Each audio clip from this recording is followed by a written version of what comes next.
Hey YouTube, Kira Qualia here, bringing you all my Cardfight Vanguard Bermuda Triangle deck profile for premium format 2019.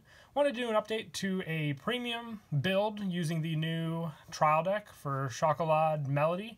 There wasn't really much we could change with the actual trial deck itself for a standard deck profile, since we really only have the trial deck to work with currently until the booster pack comes out next month. So I thought I'd at least try and mix around some of the cards for premium format with some of the old Bermuda Triangle support mixed in with the new.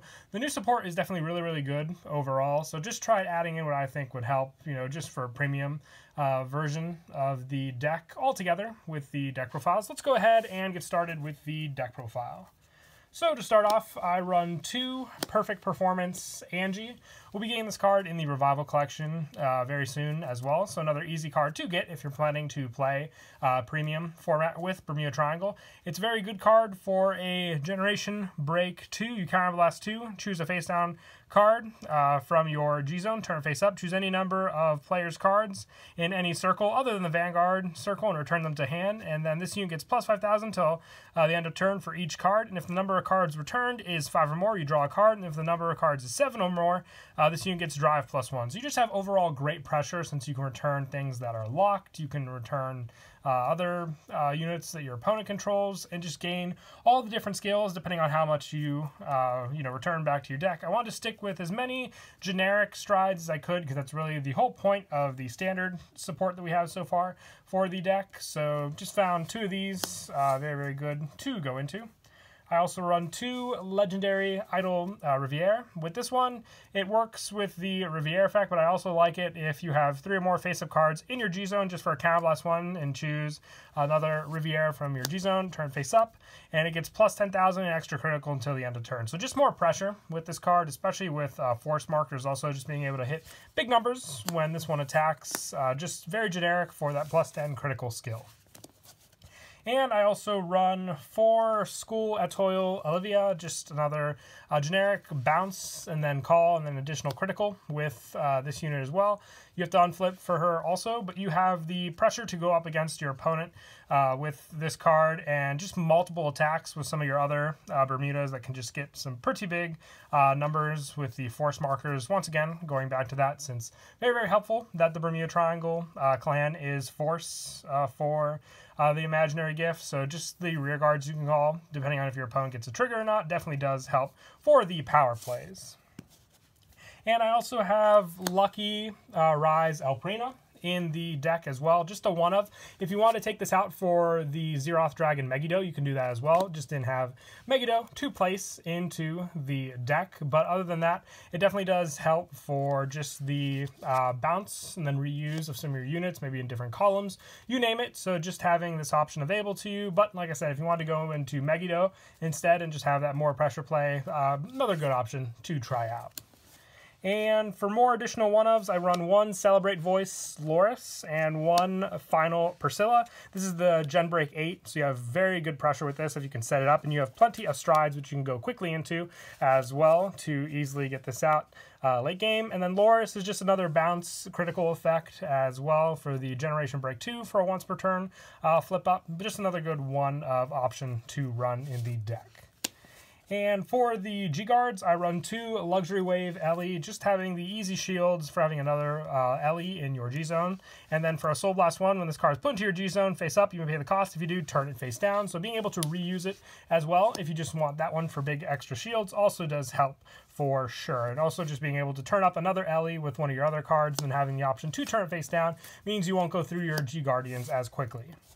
And then lastly, also just 1 Sandy, 1 Leona, and 1 Palfy for the additional G-Guards. Sandy for sure for the unflip, and then just having Leona and Patty for the extra shield power, depending on what option you want to go into. Definitely does help overall with the deck. And that's it for the Stride Zone. Moving on now to the actual main deck. For the grade 3s, I run 4 full appeal Farlul. Now this is the one of the newest grade 3s we got from the trial deck, probably the best one that I like from the 2 in the deck, as well as an option to go into for premium format. On Vanguard, if you called a rear guard this turn, it gets plus 5,000, and once per turn, counter +1, this unit gets plus 15 until end of turn.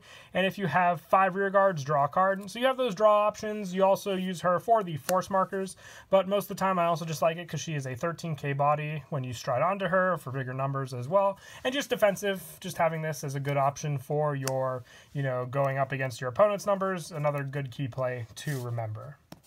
And then for just the backup grade 3, I decided to go with Miracle Voice Loris. I just like her for the fact that she has the easy on-stride skill, and then also just having more pressure with her Generation Break 2 for the extra plus 5,000 units and a critical. But you get the bounce effect and the draw power when something strides over her. So I just felt this as a backup grade 3 definitely works better than the other one we had from the trial deck, just for the option of a plus power.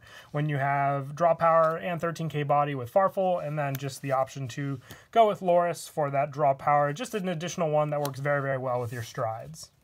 And then for the grade 2s, I run 4 Schokolade Heart Lissolette.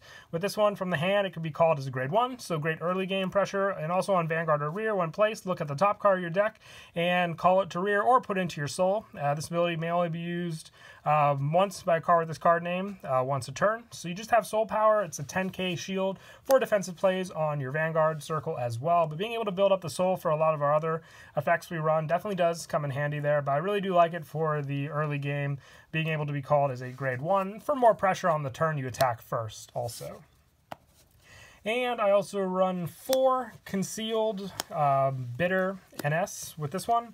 On Rear, when placed, you can counter blast 1, soul blast 1. This unit gets plus 5,000 until end of turn. And if you call it another rear guard, this turn you draw 1 card. So more draw power with this one especially, and just that plus 5,000 power with all the other plus units we have in the deck definitely does come in handy when you're just trying to keep hand consistency and then just have big numbers to attack with as well. And lastly, for the grade 2s, I run 3 Admired Sparkle Spica. Just an easy Gen Break 1 when you stride, but a Counterblast 1 when it attacks a Vanguard. If this unit is boosted, you may pay the cost. If you do, choose one of your other rear guards, return it to your hand, and choose up to 1 card from your hand, call it to rear, and that unit gets plus 3,000 to end of turn. Now, the plus 3 definitely does help, but being able to call on force markers with Spica as well is one of the key plays I like, just to hit those big numbers for sure. Usually, whatever you call, as long as it's comboed with the force, it'll be able to hit at least against your opponent's Vanguard, depending on what type of triggers they also got early on in the game. And that is it for the grade 2s. For the grade 1s, we don't have the draw trigger perfect guards yet, so I'm running 4 Image Master Kukuri. This is just the counter charge one. We do counterblast a lot in the deck, so just running this perfect guard over the other one we received in the trial deck, just for the fact that that one has a 7k shield, but most of the time you don't even want to call perfect guard, so that shield doesn't really matter. Just having this as the option for the counter charge is the #1 reason why I'm running 4 of this.